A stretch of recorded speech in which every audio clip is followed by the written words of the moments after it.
Hi అండి. ఈ కథ నచ్చితే లైక్ చేసి సబ్స్క్రైబ్ చేసుకోవడం మర్చిపోవద్దు. ఇప్పుడు కథలోకి వెళ్దాం. ఏంటి జాను, అసలు ఎందుకు మీరు బాధపడుతున్నారు? నీకు తెలుసా అసలు మీరు నన్ను హక్ చేసుకునేసరికి అని ఆమె ఏదో చెప్తుంటే అభి సడన్గా ఐ లవ్ యూ జాను నడుస్తున్న ఆమె అడుగులు ఒక్కసారిగా ఆగాయి. ఆమె గుండె చాలా వేగంగా కొట్టుకుంది. జాను, ఉన్నావా? ఏంటి మీరు ఇలా మాట్లాడుతున్నారు? మరి ఇంకెలా మాట్లాడాలి? నువ్వే చెప్పు. చెప్పాను కదా నాకు ఆల్రెడీ మా బావ ఉన్నాడు అని. నీకు ఇంతకు ముందే చెప్పాను కదా నేను బావగా అనుకోమని. సార్, మీరు లాజిక్స్ మాట్లాడకండి, నిజాలు మాట్లాడుతున్నాను. చూసిన ఫస్ట్ డేనే నీకు ప్రపోజ్ చేశాను. ఇందులో దాయటానికి ఏం లేదు జాను. జాను కోపంగా ఫోన్ మాట్లాడుతూనే సగం దూరం వచ్చేసింది. మీరు ఎన్నిసార్లు చెప్పినా నేను వినను అభి గారు. చెప్పాను కదా నేను మిమ్మల్ని లవ్ చేయను అని. నిన్ను లవ్ చేయమని నేను అన్నానా? మరెందుకు ప్రపోజ్ చేశారు అది నీకే తెలియాలి. మీరు అలా అడ్డదిడ్డంగా మాట్లాడకండి, నాకు కోపం వస్తుంది. ఓ, మన ఇద్దరం రేపు ఆఫీస్లో కొట్టుకుందాం కానీ ఇల్లు వచ్చిందా లేదా? జాను నడుస్తూ ఇంటిని చూడగానే అవును అభి గారు, మా ఇల్లు వచ్చేసింది నవ్వుతూ అడుగులు వేగం పెంచింది. సరే ఇంక ఉంటాను, నీ భయం అయితే పోయిందిగా. మీ మాటలు వినగానే నా భయం ఎప్పుడో పోయింది. టక్కున మాటలాపి ఏమందో తలుచుకోగానే వెంటనే ఫోన్ పెట్టేసింది. రాక్షసి పెట్టేసింది అనుకుని నవ్వుతూ పడుకున్నాడు. ఏంటి జాను, ఇంత లేటుగా వచ్చావు? ఇంతసేపు గుడిలోనే ఉన్నావా? లేదమ్మా, నడిచి వచ్చేసరికి ఈ టైం అయింది. నడిచి రావటం ఏంటి మా? అది తాతయ్య ఏదో ఆలోచిస్తూ చాలాసేపు గుడిలో ఉండిపోయాను. తీరా చూస్తే చీకటి పడింది. ఈ టైంలో ఆటోలో ఒక్కదాన్ని అంటే భయంగా అనిపించి నడిచి వచ్చేసాను. పోనీ అరవికైనా ఫోన్ చేయలేకపోయావా? తనైనా వచ్చేది. ఇంకా ఎందుకులే అని వచ్చేసాను. అమ్మ చెల్లి ఎక్కడ ఉంది? ఏమైందో ఏంటో తెలియదు కానీ వచ్చిన దగ్గర నుంచి అది రూమ్లోనే ఉంది. పిలిచినా పలకటం లేదు. అదేంటమ్మా? అదే కదా దాంతో వచ్చిన చిక్కు. ఒక్కో టైంలో ఒక్కోలా ఉంటుంది. నువ్వైనా బట్టలు మార్చుకునిరా, భోజనం పెడతాను. సరే అమ్మా అని జానకి తన రూమ్కి వెళ్ళింది. బెడ్ మీద 2 చేతులతో పట్టుకుని కూర్చుంది అరవి. అరవి, ఏమైందే? వచ్చిన దగ్గర నుంచి అలా? ఏం లేదక్క. అరవి పక్కన కూర్చొని ఈ అక్కతో కూడా చెప్పవా? అదేం లేదు, మీ బాస్ తమ్ముడు పారుతూ ఉన్నాడు కదా. అవును, మళ్ళీ ఇద్దరు గొడవ పడ్డారా? లేదక్క, వాడు నాకు ప్రపోజ్ చేశాడు. జాను షాక్గా, అరవి ఏంటి నువ్వు మాట్లాడేది? అవునక్క, నిజమని. పార్దు తనకి జరిగిన గొడవలు, పార్దు ప్రపోజ్ చేయటం అన్నీ వివరంగా చెప్పింది జాను. అంతా విన్న జాను సైలెంట్ అయిపోయింది. ఏంటక్క, ఏం మాట్లాడటం లేదు?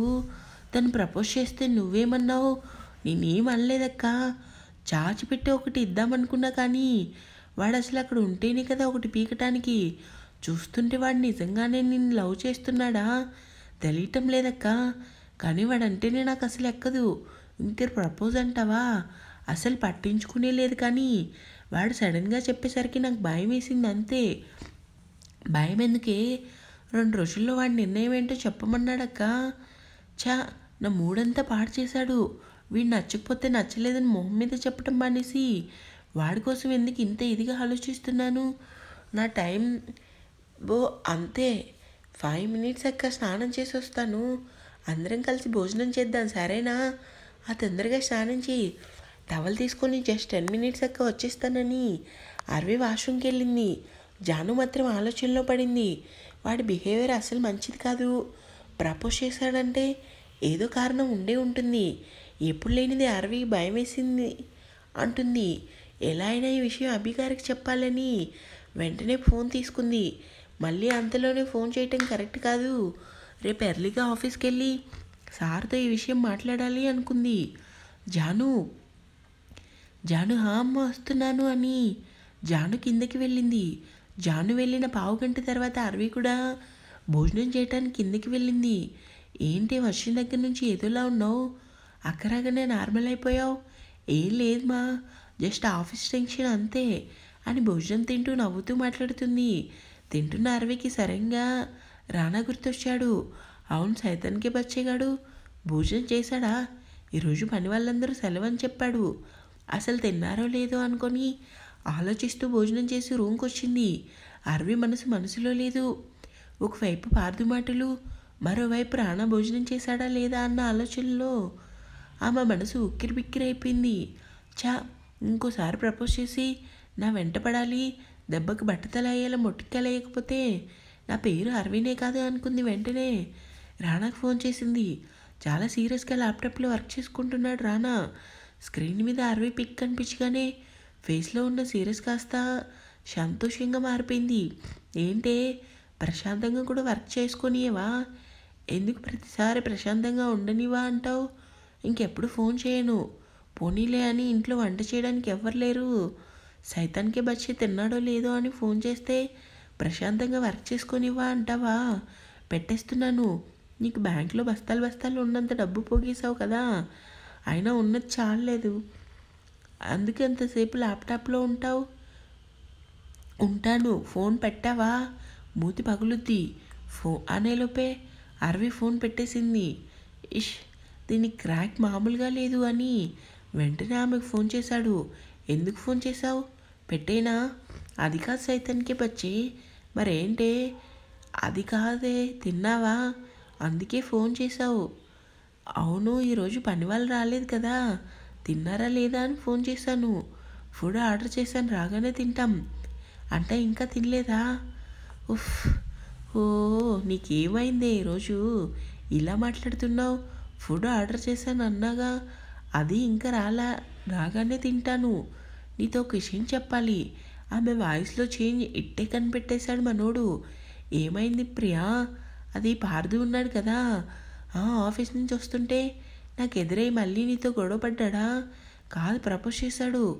అప్పటి వరకు సంతోషంగా ఉన్న అతని ముఖం కోపంగా మారింది. అవునా? చాలా కూల్గా ఉన్నాడు. అవును, 2 రోజుల్లో తన ప్రపోజల్ కోసం ఏదోటి ఆన్సర్ ఇమ్మన్నాడు. ఏం మాట్లాడవేంటి? నేను చెప్పింది విన్నావా లేదా? నీ లైఫ్ నీ ఇష్టం ప్రియా. తను ప్రపోజ్ చేశాడు, ఎస్ఆర్ నో అది నీ ఒపీనియన్. వాడు కనపడిని నా ఒపీనియన్ ఏంటో క్లియర్గా చెప్తా. అవునా? ఏం చెప్తావు? ఏం చేస్తాను? ఈ అరవి ప్రియవందన శ్రీనివాస్ శర్మ అంటే ఏంటో చేతల్లోనే చూపిస్తాను. నీకు అంత సీన్ లేదు. నీకంటే ముందు నీ హస్బెండ్ ఉన్నాడు కదా, తను చూసుకుంటాడు. అవును, అదైతే నిజమే. నా మగుడు ఎక్కడున్నాడో తెలియదు, కానీ ముందు వాడికి నేను గుడి కట్టి దండం పెట్టాలి. వీలైతే ఏం చేస్తావు? వాడినే పెళ్లి చేసుకుంటాను. లవ్నా? కాదు, ఏమో నాకే తెలియదు, కానీ ఒకసారి వాడిని చూడాలి. అదే నా కోరిక. సరే, తినేసి పడుకో. మాట్లాడొచ్చు కదా. నీతో మాట్లాడుతూ కూర్చుంటే ఎర్లీ మార్నింగ్ ఆఫీస్కి ఎలా రావాలి? పైగా రేపు మార్నింగ్ ఎయిర్పోర్ట్కి వెళ్ళాలన్నావు. అవును, మర్చిపోయా. రేపు అమ్మ నాన్న వస్తున్నారు ప్రియా. అవును, కొంచెం తొందరగా వచ్చేయి. మార్నింగ్ నేనే వస్తాను ఇంటికి. నువ్వు రెడీ అయ్యి బయట ఉండు, నేను వచ్చి పికప్ చేసుకుంటాను. మీకెందుకు సార్ అంత శ్రమ? ఇంకో మాట చెప్పు. మీరు రావటమే కరెక్ట్. కనీసం అరగంట అయినా నిద్రపోతాను. రానా చిన్నగా నవ్వి, సరే ఫుడ్ వచ్చింది తింటాను, పడుకో బాయ్ అని చెప్తాడు. బాయ్ సార్ అని కాల్ కట్ చేసి బెడ్ మీద పడుకుంది. రేపు సార్ అమ్మ నాన్న వస్తే సార్ ఎందుకు నన్ను రమ్మన్నట్టు? పిఎన్ కదా వెళ్ళాలి. ఈరోజు వాడి వల్ల మైండ్ అంతా ఖరాబ్ అయిందని రానా మాటలు తలుచుకొని, హస్బెండ్ ఎక్కడున్నావో ఒకసారి కనిపించు చాలు, నువ్వే నా ఫేవరెట్ హీరోవి అని నవ్వుతూ నిద్రలోకి జారుకుంది. ఇంకా ఉంది కీప్ ఫస్ట్.